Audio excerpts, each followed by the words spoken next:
et bienvenue sur le premier tutoriel du Scoot autonome présenté par Drive Concept. Pourquoi mon scooter ne démarre plus? Premier cas de figure, le démarrage au kick fonctionne mais pas le démarrage électrique. Dans un premier temps, nous allons vérifier l'ampérage de la batterie pour savoir si la batterie est à plat ou non. Pour cela, munissez-vous d'un tournevis et dévissez le cache afin d'atteindre la batterie.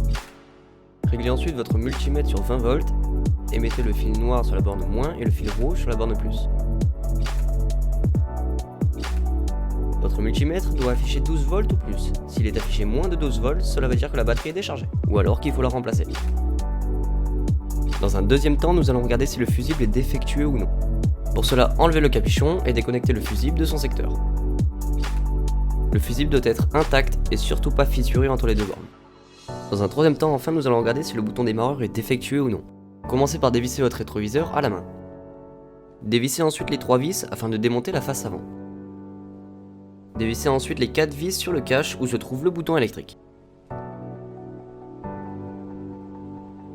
Il vous faudra ensuite démonter le câble compteur avec une pince multiprise. Déclipsez ensuite le bouton du cache. Vous pouvez vous aider avec de la graisse en bombe. Et enfin, déconnectez le bouton. Pour savoir si le bouton est fonctionnel, il faut pouvoir exercer une pression dessus et que le bouton revienne à sa position initiale. Il faut que les bornes soient intactes et le mieux, c'est de le tester. Si ces manipulations n'ont pas fonctionné, cela peut venir du démarreur ou alors du relais. Nous verrons ça dans un prochain épisode. Deuxième cas de figure, le démarrage au kick et à l'électrique ne fonctionne pas. Pour ce deuxième cas de figure, nous allons travailler sur la bougie pour savoir si l'allumage est défectueux ou non. Pour trouver la bougie, rien de plus simple, il faut suivre le cheminement de votre pot d'échappement. Le pot d'échappement est raccordé à un cylindre qui lui-même est raccordé à la bougie. Pour ce qui est des étapes de réalisation, il faudra commencer par ouvrir la selle. Dévissez ensuite les 4 vis afin de démonter le cache sous selle.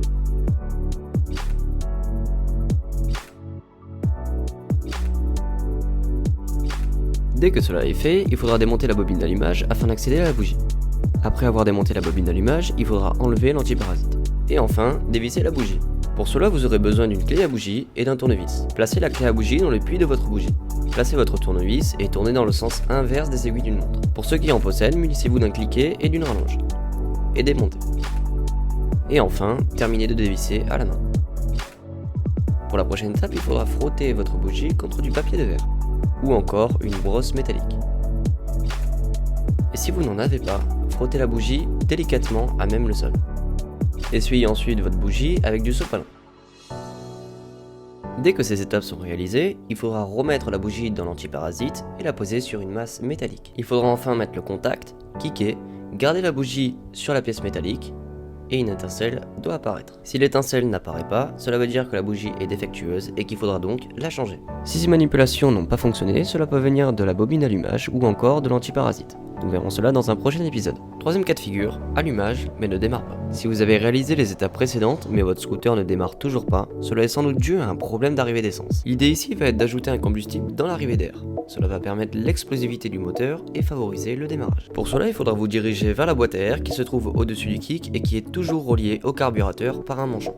Il faudra vous munir d'un tournevis cruciforme afin de dévisser les 6 vis de la boîte à air.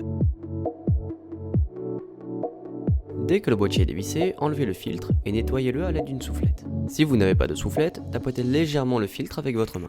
Vous pouvez utiliser comme combustible du Start Pilot qui aide au démarrage du moteur. Vous pouvez aussi utiliser du nettoyant frein qui est aussi un combustible. Vous pouvez utiliser en dernier recours un déodorant. Attention tout de même à ne pas abuser sur la quantité du déodorant. Les produits contenus peuvent s'avérer mauvais pour votre scooter à grande quantité. On va donc pulvériser entre le carburateur et la boîte à air avec notre combustible pour amener directement dans l'admission d'air. Si ces manipulations n'ont pas fonctionné, cela signifie que votre circuit d'arrivée d'essence est défectueux. Nous verrons cela dans un prochain épisode. Si toutes ces manipulations n'ont rien changé, faites expertiser votre véhicule par un professionnel.